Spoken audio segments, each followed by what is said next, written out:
Hi everyone, this is Keldor from Tibet Vista. I just come back from another Everest Base Camp trip, and I would like to answer some of the most common questions travelers ask about visiting Mount Everest in Tibet. The first question is the Everest Base Camp tour difficult? Do I need trekking a lot? Honestly, not at all. The Everest Base Camp tour is the most classic tour route in Tibet, and it's mainly a sightseeing journey. You don't need any trekking or hiking experience because on the Tibet side, the whole trip is done by vehicle. You can drive all the way to the Everest Base Camp and stand right below Mount Everest without difficult hiking or climbing. That's also why this route is so popular with the first-time travelers. It's currently one of the easiest, most comfortable and closest ways to experience Mount Everest. So as long as you are in normal health and can handle the altitude slowly, most people can enjoy the trip very comfortably.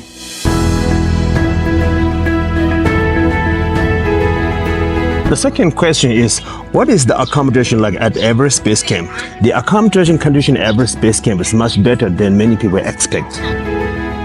Currently, there are two main options. The first one is in Rongbuk tent guest house. The tents now have heating, hot water and private rooms. The only thing is that you still need to use the shared eco-friendly public toilets nearby. The second option is the Rongbuk Monastery Hotel. The conditions there are even more comfortable. You will have a private bathroom, floor heating and oxygen equipment in the rooms. Of course, the price is also higher than the tent guest house. But compared to the past, accommodation conditions at Everest Base Camp have improved a lot. So there is really no need to worry too much about staying overnight there anymore. The third question is, can I see Mount Everest clearly? When is the best time to see Mount Everest? Yes, in most cases, you can see Mount Everest very clearly. Generally speaking, the best seasons are spring, autumn, and winter. During these seasons, Tibet usually has more clear and sunny days, so the chances of seeing Mount Everest clearly are much higher. Summer, especially July and August, is the rainy season in Tibet. So there are usually more cloudy days around Everest during the daytime, but the weather on the plateau changes very quickly. Sometimes it rains or snows for a short time, and then suddenly the sky becomes completely clear again. And honestly, Mount Everest after rain or snow can look even more beautiful and dramatic. During our Everest journey, there are actually 4 different places where travelers can see Mount Everest. So even if the weather is not perfect at one viewpoint, there are still several chances to see the mountain clearly during the trip. The fourth question is, does the Everest trip have to be 8 days? Can it be shorter or longer? Our 8-day Everest Overland Tour is the most classic tour route in Tibet.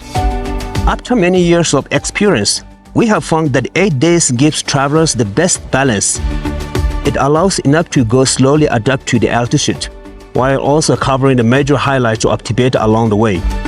Every year, nearly 8,000 travelers join this route, and it remains our most popular Everest itinerary. If you are also planning a travel to Nepal, then our 7-day lhasa to Kathmandu Overland Tour is another excellent option. This route also includes Mount Everest, and many travelers love the experience of crossing the Himalayas from Tibet into Nepal.